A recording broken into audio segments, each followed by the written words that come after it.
Hey, welcome back to the show. I've got Peter here with Walking Mountains now. And Peter, how you doing? Are you having a good summer so far? I'm doing all right. We're busy. I mean, summer is in full swing, and we have stuff going on every day, every location. We're busy.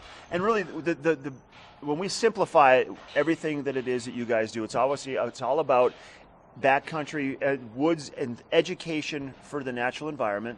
And you have numerous ways you do it. We're talking about today kind of bringing the level of fun into it. So how's that work? Exactly. So we are all about, getting comfortable in our natural environment. We believe it's easier to learn when you are comfortable.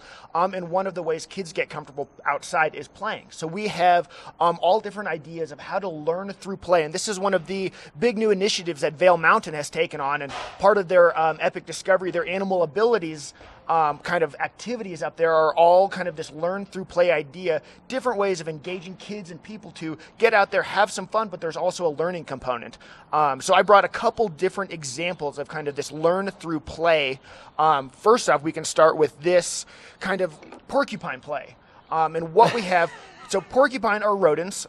They love to climb trees. They live in trees, spend most of their day in a tree, but they're not very good tree climbers. Okay, set that mic down and show us. So I've played this game forever, not your version of it, but I get it. So what's the deal with it? What are you trying to explain and educate kids about? So we have a porcupine, our porcupine ball.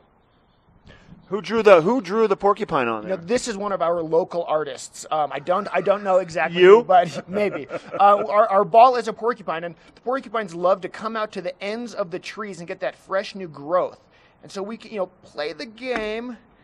And so you actually have a tree kind of put on there so people can see that there's a tree here. And then the deal is to, obviously they drop because they fall a lot trying to get out to the end. Exactly. And, evidence supports that most porcupines that are found dead or on the ground have injured collarbones or re-healed collarbones. And so they love trees. They spend all their time in trees, but they don't climb them very well because they're always going for this sweet young food out at the end. And it is difficult to get to. You just call it sweet young food. The fresh stuff, the fresh new growth.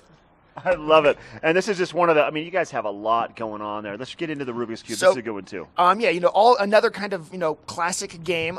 We are calling this a Corvid cube. Corvid. Not a Rubik's Cube. And we have replaced the colored squares with different members of the Corvid family. So we say Corvid what is that? It's all different types of birds. Exactly. So jays, magpies, crows, the really, really smart, intelligent family of birds, and they're great problem solvers. So we have extended that into this Rubik's Cube idea, which is, an incredible problem that takes some of us months, days, years to solve. Or ever, never. Right, exactly. I have a question. Is it easier to solve because you have the birds on it?